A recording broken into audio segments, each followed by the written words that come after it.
Assalamualaikum warahmatullahi wabarakatuh. Saya Rita Amelia Putri. Di sini saya akan mempresentasikan hasil dari makalah yang bertema model-model perjanjian dalam pasar modal. Materi yang pertama, model perjanjian dalam pasar modal, yakni perjanjian penjaminan emisi efek. Yang kedua, perjanjian perwalimanatan untuk efek bersifat utang. Yang ketiga, perjanjian pendahuluan pencatatan efek. Yang keempat, perjanjian pemeringkatan efek. Materi yang kedua mengenai peranan dan tanggung jawab notaris. Baiklah, untuk pembahasan yang pertama mengenai model perjanjian dalam pasar modal, yaitu perjanjian penjaminan emisi efek. Nah, menurut pasal 1, angka 17 Undang-Undang Pasar Modal, penjamin emisi efek merupakan pihak yang membuat kontrak dengan emiten untuk melakukan penawaran umum bagi kepentingan emiten dengan atau tanpa kewajiban untuk membeli sisa efek yang tidak terjual. Selanjutnya, menurut penjelasan pasal 40 Undang-Undang Pasar Modal, pada dasarnya emiten dapat menerbitkan efek tanpa menggunakan jasa penjamin emisi efek. Namun, apabila menunjuk penjamin emisi efek, pengguna jasa penjamin emisi efek dimaksudkan untuk membantu emiten memasarkan atau menjualkan efek yang ditawarkan. Nah, sehingga akan ada kepastian perolehan dana hasil penjualan efek yang dimaksud. Dengan menunjuk penjamin emisi efek, akan terjadi distribusi risiko penawaran efek yang mungkin tidak habis terjual, sehingga penjamin emisi efek akan melakukan upaya terbaik untuk menjual efek tersebut. Nah, fungsi utama penjamin emisi efek adalah melakukan penjaminan penjualan efek atau underwriting pada saat IPO. Berdasarkan cara penjamin emisi efek melakukan penjaminan efek, maka perjanjian penjaminan emisi efek dibedakan menjadi dua. Yang pertama, bulk deals, dan yang kedua, batch effort deals. Pada perjanjian emisi efek yang bersifat bulk deals, perjanjian emisi efek akan membeli seluruh efek yang ditawarkan dan menawarkan kembali kepada masyarakat pemodal. Nah, sedangkan untuk perjanjian penjaminan emisi efek yang kedua bersifat batch effort deals, penjaminan emisi efek ini tidak harus membeli seluruh efek yang ditawarkan dan hanya membuat jaminan bahwa penjualan efek dilakukan dengan upaya terbaik dengan harga terbaik. Berdasarkan resiko dan tidaknya kewajiban membeli sisa efek yang ditawarkan, perjanjian penjamin emisi efek dapat dikategorikan menjadi 4 jenis.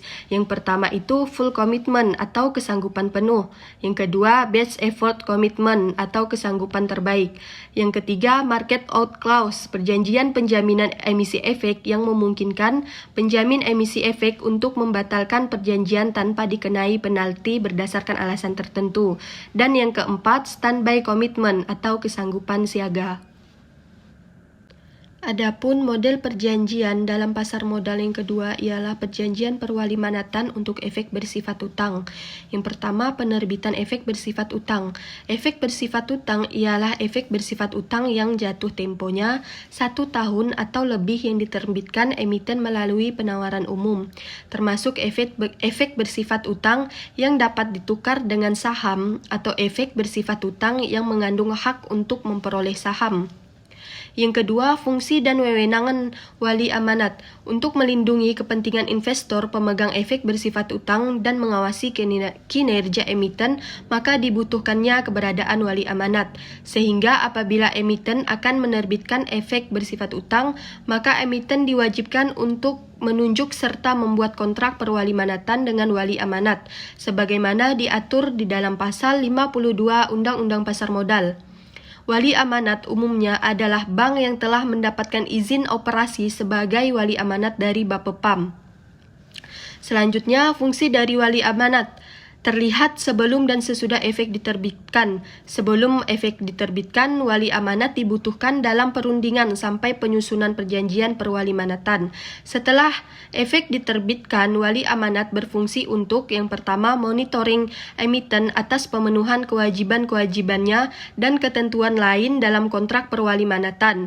Yang kedua, menyampaikan laporan dan keterbukaan informasi terkait obligasi yang ditanganinya kepada otoritas pasar modal. Yang ketiga, menyelenggarakan rapat umum pemegang obligasi. Yang keempat, melaksanakan keputusan rapat umum pemegang obligasi. Nah, selanjutnya kewenangan yang dimiliki wali amanat dalam menjalankan fungsi-fungsinya terdiri dari dua jenis, yaitu yang pertama Daden van Beheren, merupakan kewenangan umum yang bersifat pengurusan. Yang kedua, Daden van Besiking, merupakan kewenangan khusus untuk melakukan tindakan kepemilikan. Selanjutnya, kontrak perwalimanatan. Pada dasarnya, trust indenstur merupakan suatu perjanjian dalam kontrak obligasi yang dibuat oleh penerbit obligasi dan wali amanat yang mewakili kepentingan pemegang obligasi dengan menetapkan ketentuan dan tanggung jawab masing-masing pihak. Nah, menurut penjelasan angka 1 huruf A 1 Peraturan Romawi 6.C.4, kontrak perwalimanatan adalah perjanjian antara emiten dan wali amanat dalam rangka penerbitan efek bersifat utang yang dibuat dalam bentuk akta notaril. Berdasarkan angka 1 huruf A1 Peraturan Romawi 6.C.4 tersebut, maka kontrak perwalimanatan harus dibuat dalam bentuk akta notaril. Dengan dibuatnya kontrak perwalimanatan dalam bentuk akta notaril, maka klausa-klausa yang tercantum di dalam akan lebih terjamin kepastian hukumnya. Apabila merujuk ketentuan pasal 1868 junto, pasal 1870 BW, maka akta notaril yang dibuat di hadapan notaris merupakan akta otentik serta menjadi bukti kuat dan sempurna hak para pihak beserta ahli warisnya dan pihak lain yang memperoleh hak dari akta tersebut. Dalam rangka melindungi dan mewakili hak-hak para pemegang efek bersifat hutang, penjelasan pasal 52 Undang-Undang Pasar Modal menetapkan bahwa hal-hal yang harus dimuat dalam kontrak perwalimanatan salah satunya yang pertama utang pokok dan bunga serta manfaat lain dari emiten. Yang kedua, saat jatuh tempo. Yang ketiga, jaminan itu jika ada. Yang keempat, agen pembayaran. Dan yang kelima, tugas dan fungsi wali amanat. Model perjanjian pasar modal yang ketiga yaitu perjanjian pendahuluan pencatatan efek. Sebelum mencatatkan efeknya, emiten wajib mengadakan perjanjian pendahuluan pencatatan efek atau PPPE dengan bursa, kecuali emiten atau perusahaan publik yang pernyataan pendaftarannya telah efektif.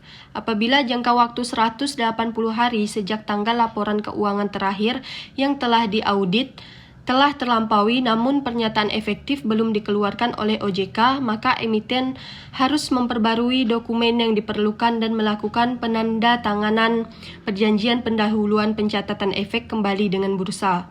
Berbeda dengan proses pembentukan perjanjian pada umumnya, perjanjian pendahuluan pencatatan efek dibentuk dengan terlebih dahulu emiten mengajukan permintaan ke bursa efek untuk mengadakan perjanjian pendahuluan pencatatan efek. Menurut huruf B angka 1 Peraturan BEI nomor 1.A.1, emiten wajib mengajukan permohonan untuk mengadakan perjanjian pendahuluan pencatatan efek kepada bursa efek disertai dengan dokumen yang dipersyaratkan oleh bursa efek. Nah, berbeda dengan perjanjian lain yang isinya dibuat berdasarkan keinginan dan kesepakatan para pihak. Perjanjian pendahuluan pencatatan efek berbentuk format baku yang substansinya sudah ada template-nya sebagaimana tercantum di lampiran 1.A.1 sampai 3 Peraturan BII nomor 1.A.1 mengenai perjanjian pendahuluan pencatatan efek. Format baku yang terdapat di dalam lampiran I.A.I sampai 3 hanya terdiri dari 5 pasal, yaitu pasal 1 mengatur mengenai pertimbangan bursa atas permintaan efek untuk mengadakan perjanjian pendahuluan pencatatan efek. Pasal 2 mengatur mengenai kewajiban emiten menyampaikan perubahan atau tambahan dokumen yang diperlukan. Pasal 3 mengatur mengenai berakhirnya perjanjian. Pasal 4 mengatur mengenai kewajiban memperbarui dokumen dan penandatanganan kembali perjanjian pendahuluan pencatatan efek apabila pernyataannya efektif belum diterima, dan terakhir pasal yang kelima memberikan peluang untuk dibuat perjanjian terdiri terkait dengan hal-hal yang belum diatur di perjanjian pendahuluan pencatatan efek. Selanjutnya, untuk model perjanjian dalam pasar modal yang terakhir atau yang keempat, ialah perjanjian pemeringkatan. Nah, perjanjian pemeringkatan efek adalah perjanjian yang dilakukan oleh perusahaan pemeringkat efek dengan pihak yang meminta jasa untuk melakukan pemeringkatan efek atau memberi peringkat efek. Perusahaan pemeringkat efek adalah penasihat investasi berbentuk perseroan terbatas yang melakukan kegiatan pemeringkatan dan memberikan peringkat sesuai dengan pasal 1 angka 1 Peraturan Otoritas Jasa Keuangan nomor 52/POJK.04/2015 tentang pedoman perjanjian pemeringkatan perusahaan. POJK 52/POJK.04/2015. Menurut pasal 2 Junto, pasal 3 pemeringkat efek yang melakukan pemeringkatan atas permintaan pihak tertentu wajib membuat perjanjian pemeringkatan dengan pihak dimaksud. Dalam perjanjian pemeringkatan memuat hal-hal antara lain: yang pertama, nama dan alamat perusahaan pemeringkatan efek; yang kedua, nama dan alamat pihak meminta pemeringkatan; yang ketiga, maksud dan tujuan pemeringkatan; yang keempat, hak dan kewajiban perusahaan pemeringkatan efek; yang kelima, hak dan kewajiban pihak yang meminta pemeringkatan; yang keenam, jangka waktu penyelesaian pemeringkatan; yang ketujuh, pembatalan dan penundaan; yang kedelapan, proses pemeringkatan; yang kesembilan, keberatan; yang ke-10, kerahasiaan; yang ke-11, larangan pemberitahuan hal peringkat; yang ke-12, pengumuman hasil peringkat; yang ke-13, penyelesaian sengketa; dan yang terakhir pengakhiran kontrak.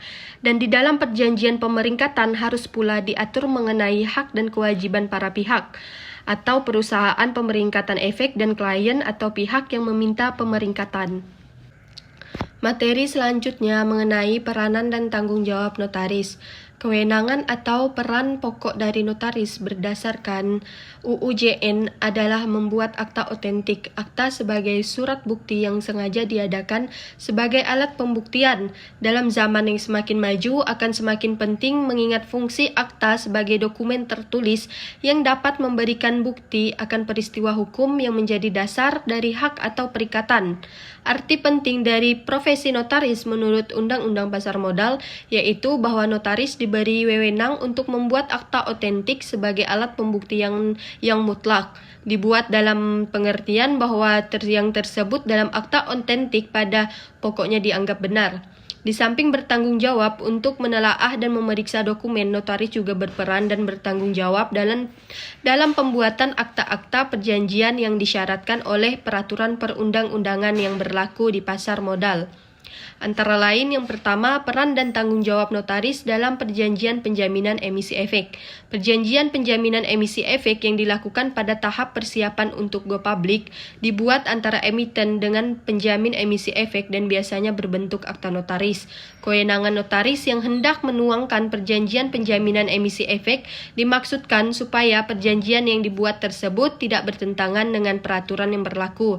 Misalnya dikaitkan dengan pasal 1338 KUH Perdata atau asas konsensualitas serta karena perintah Undang-Undang Perseroan Terbatas dan Undang-Undang Pasar Modal. Sehingga akta perjanjian yang dibuat memiliki kekuatan hukum sah terkait aspek-aspek penawaran umum perdana saham. Yang kedua, peran dan tanggung jawab notaris dalam perubahan perjanjian penjaminan emisi efek.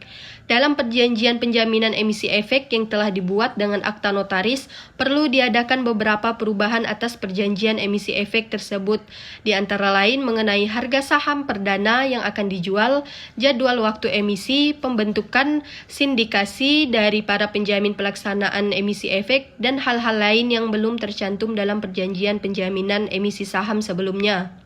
Yang ketiga, peran dan tanggung jawab notaris dalam perjanjian pengelolaan administrasi saham. Dalam rangka penawaran umum perdana saham emiten oleh notaris dibuatkan perjanjian pengelolaan administrasi saham dengan pihak Biro Administrasi Efek sebagai salah satu lembaga penunjang pasar modal yang akan membantu emiten untuk mengadministrasikan saham-sahamnya dalam bentuk akta notaris. Peran dan tanggung jawab notaris dalam perubahan perjanjian pengelolaan administrasi saham pada saat ditandatanganinya perubahan perjanjian penjaminan emisi efek dalam bentuk akta notaris, maka ditandatangani pula perubahan perjanjian pengelolaan administrasi saham yang juga dibuat dalam bentuk akta notaris. Perubahan yang dilakukan dalam akta tersebut antara lain mengenai jumlah saham yang akan dijual kepada masyarakat umum.